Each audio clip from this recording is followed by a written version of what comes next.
Welcome back to my channel বন্ধুরা। আশা করি সকলেই ভালো আছেন, সুস্থ আছেন। গত 8 মে আমাদের গ্যাংটকে লাস্ট দিন। এদিনকে আমরা গ্যাংটক থেকে ফিরে গিয়েছিলাম নিউ জলপাইগুড়ি।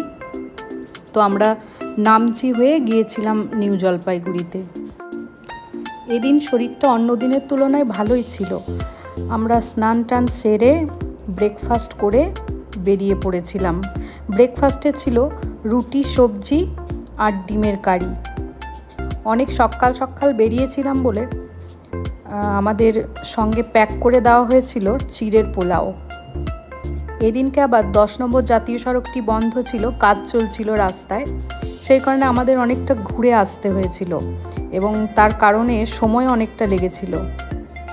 নিউ জলপাইগুড়ি পৌঁছাতে পৌঁছাতে প্রায় রাত্রি 10টা হয়ে গিয়েছিল। আমরা পথে প্রথমেই দেখলাম নামচির টেমি টি গার্ডেন। অপূর্ব সুন্দর সেই চা বাগান। এদিনও ওয়েদারটা ভালো ছিল না, আকাশ মেঘলা। এখন আমরা আছি টেমি টি গার্ডেনে। এরপর আমরা এখান থেকে যাব নামচি থেকে সোজা এনজেপি। আজকে আমাদের সঙ্গে ছিল ড্রাইভার ভাই মার্কাস। অত্যন্ত সভ্য ভদ্র একটি ছেলে, আর আমাদের সঙ্গে বেশ মিশে গিয়েছিল। আমার মেয়ের সঙ্গে তো কত গল্প করছিল, নেপালি ভাষা শেখাচ্ছিল, তারপরে ওদের ওখানকার কত গল্প। আমরা সবাই ওর সঙ্গে বেশ ভালোভাবে মিশে গেছিলাম।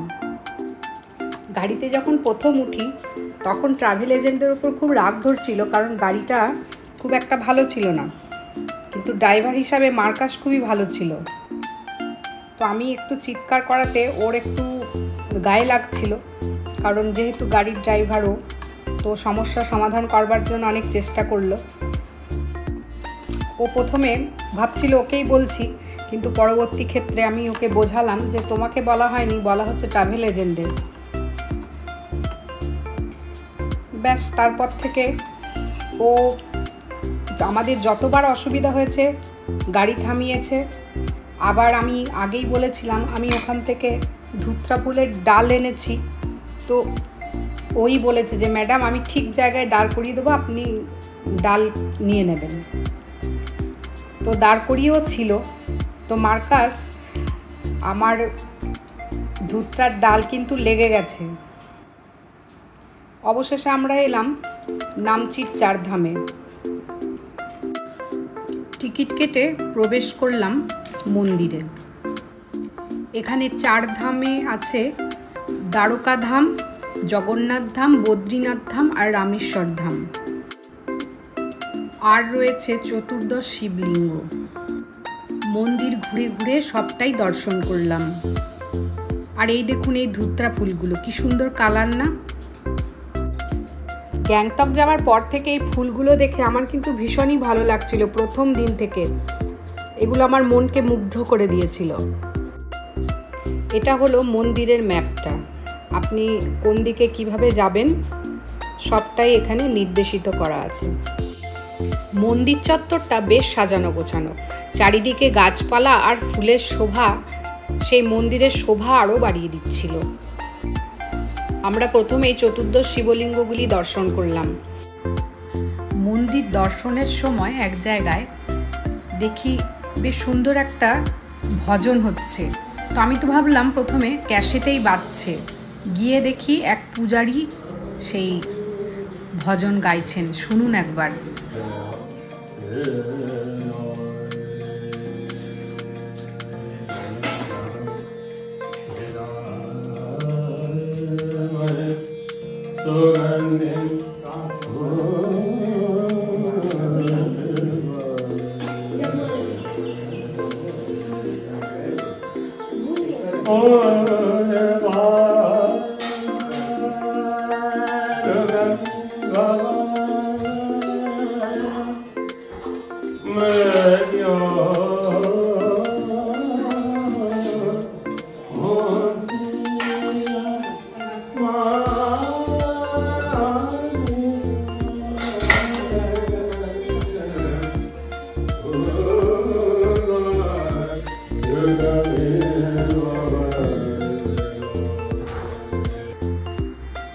কেমন লাগলো বন্ধুরা ভজন শুনে? সত্যি সুন্দর না? অবশ্যই কমেন্ট করে জানাবেন।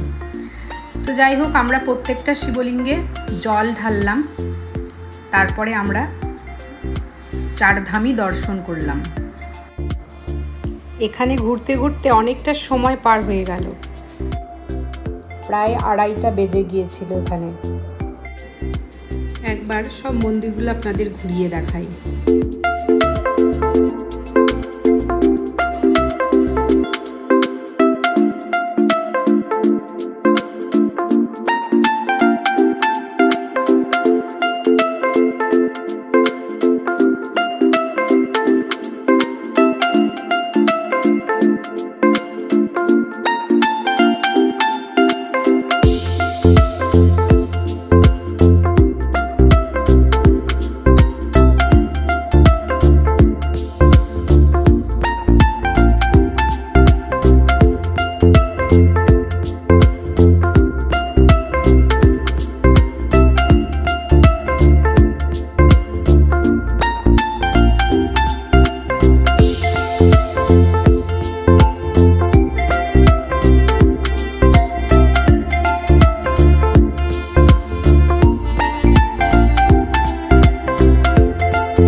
এখান থেকে বেরিয়ে আমরা গেলাম একটা সাই বাবার মন্দির দর্শনে। তো সেখানে সাই বাবার মন্দির দর্শন করে এখান থেকেই সুবীর সেই ধুত্রা ফুলের ডাল, মানে শিকড় শুদ্ধ ডাল নিয়ে এসেছিল। এখান থেকে আমরা সোজা চলে গিয়েছিলাম একদম নিউ জলপাইগুড়ি। যেহেতু জাতীয় সড়ক বন্ধ ছিল, তাই আমরা সেই পাহাড়ি গ্রাম্য পথ দিয়ে জলপাইগুড়ি এলাম। অনেকটা রাস্তা পেরিয়ে, রাস্তাগুলো ছিল অত্যন্ত সংকীর্ণ আর বিপদসংকুল। আজ সারাদিন কিচ্ছু খাওয়া হয়নি, সেই সকাল 9টায় বেরিয়েছি। আর সঙ্গে দিয়েছিল চিড়ের পোলাও, কিন্তু সেটা মুখে দিতে ইচ্ছা করছিল না। আর মনে হচ্ছিল কতক্ষণে নিউ জলপাইগুড়ি আসবে, কিন্তু এখন থেকে ভেবে কোনো লাভ নেই, কারণ আমরা নিউ জলপাইগুড়ি পৌঁছেছিলাম রাত্রি 10টায়। দার্জিলিং, কালিম্পং এগুলোর চা বাগান দেখতে দেখতে কোন সময় সন্ধে নেমে এলো। গাড়ি একটা হোটেলে এসে দাঁড়ালো, সেখানে ড্রাইভাররা ভাত খেলো, আমরাও একটু টিফিন করে নিলাম। এখানে এসে শুনলাম আরও এক্সট্রা টাকা দিতে হবে, কারণ অনেকটা পথ আমাদের ঘুরিয়ে নিয়ে যেতে হচ্ছে। সেই কারণে যদি টাকা দেওয়া না হয় তাহলে গাড়ি এখানেই আমাদের ছেড়ে দিয়ে চলে যাবে। ট্রাভেল এজেন্টের সঙ্গে ফোনে ভীষণ ঝামেলা, অবশেষে সমস্যার সমাধান হলো এবং আমাদের গাড়ি ছাড়লো নিউ জলপাইগুড়ির উদ্দেশ্যে। আমার শরীরটা না ভীষণ হালকা লাগছে এখন। আর দেখুন নিউ জলপাইগুড়িটা একদম আলোয় ঝলমল করছে, দূর থেকে কি সুন্দর লাগছে। অবশেষে আমরা এসে পৌঁছালাম নিউ জলপাইগুড়ি। हाय हेलो कुछ बोल दो। हाय हेलो, मेरा नाम है मार्कस। ভোর 4টায় ঘুম থেকে উঠে পড়েছিলাম, 5:30টায় ট্রেন। রেডি হয়ে আমরা স্টেশনে চলে এসেছিলাম ট্রেনের অপেক্ষায়। ট্রেন দাঁড়িয়েই ছিল, আমরা ট্রেনে উঠে পড়লাম। ট্রেনে উঠে একটু চা টিফিন করা হলো। বোলপুরে পৌঁছাবো মোটামুটি 11:30টায়। তারপরে তারকরা বলছিল যে ওরা বোলপুরে খাওয়া দাওয়া করে বাড়ি যাবে হোটেলে। আমার হোটেলের খাওয়ার একটুও ইচ্ছা নেই, আমি বলেছিলাম আমি খাবো না, তোমরা খাও, আমি বাড়িতে গিয়ে একদম সিম্পল খাবার খাবো। হোটেলের খাবার শুনলেই কেমন অরুচি লাগছে, একদম খেতে ইচ্ছা করছে না। বাড়ির খাবারেই মনে হচ্ছে পরম পরিতৃপ্তি। আমরা বোলপুরে চলে এসেছি। আমাদের জন্য তারকরাও ওদের হোটেলের খাওয়া ক্যান্সেল করলো। তো আমাদের গাড়ি রেডি আছে, গাড়ি চলে এসেছে। আমরা এখন গাড়িতে উঠব এবং সোজা বাড়িতে গিয়ে নামবো। সেই চেনা পথ বেয়ে আমরা বাড়ি ফিরলাম। শরীরটা মনে হচ্ছে অনেক সুস্থ হয়ে গেল। তো আমরা বাড়ির একদম কাছেই চলে এসেছি। এবারে আমরা বাড়ি ঢুকবো। কি শান্তি যে লাগছে কি বলবো। এতটা জার্নি করে আজ আমি বিধ্বস্ত, আমার মুখ দেখেই বোঝা যাচ্ছে যে আমি কতটা ক্লান্ত হয়ে আছি। ভিডিও শেষে বলি, মার্কাস ভাই তোমাকে আমাদের মনে থাকবে, যদি আবার গ্যাংটক যাই অবশ্যই তোমার সঙ্গে দেখা হবে। আমরা বাড়িতে চলে এসেছি, এবার শান্তি, ভীষণ আরাম লাগছে এখন বাড়িতে।